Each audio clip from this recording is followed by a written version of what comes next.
Mga kabalen, welcome back sa aking channel. Gusto ko lamang pong humingi ng pasensya dun sa nauna kong video dahil nagkaroon ng problem.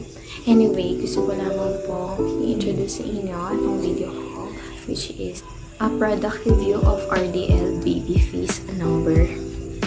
You can see guys, marami akong mga acne marks and acne scars.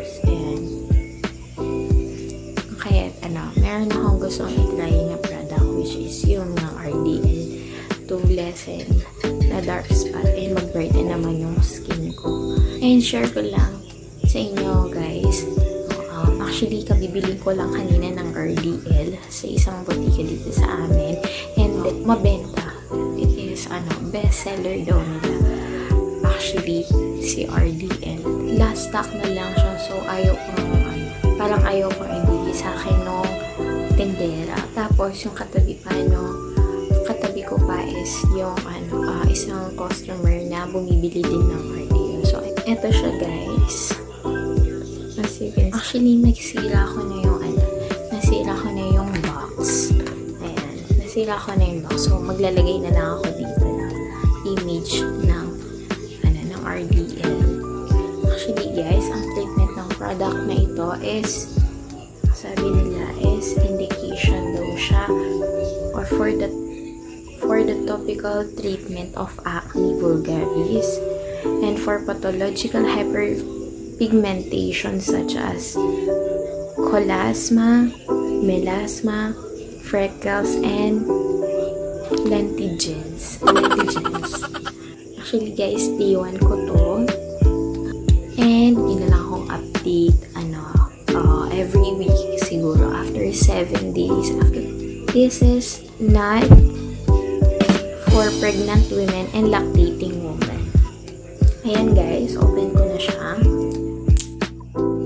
Watayan ang bulak. And then maglalagay ako ng kaunti drops para siyang gamot.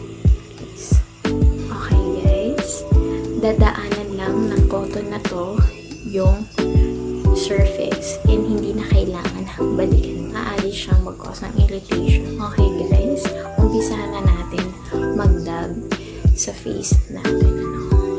Dun sa part na manipis lang ang balat guys, bahagya lang kasi meron mga tingling or mahapdi na sensation kasi manipis lang ang balat natin.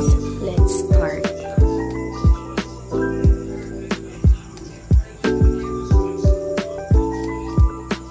Actually guys, gumamit kayo ng sunblock, especially pag lalabas kayo ng bahay, and then at the same time, gumamit po ng moisturizer para hindi rin po tayo masyadong magbabalat at saka kahit pa paano hindi naman maging dry yung skin natin, moisture pa rin siya. Anyway guys, ito muna yung para sa vlog na to. Babalikan ko kaya after 7 days of using this product kung may mga improvement ba, ano ba yung maging effect niya sa skin ko, sa face ko, kung magbabalat na ba siya or kung nagbalat na ba siya, kung meron na bang pumuti na ba siya, malalaman nyo after 7 days. Please give this video a thumbs up and comments kung ano yung pwede nyo i-suggest to improve my channel and my videos. Anyway guys, see you on my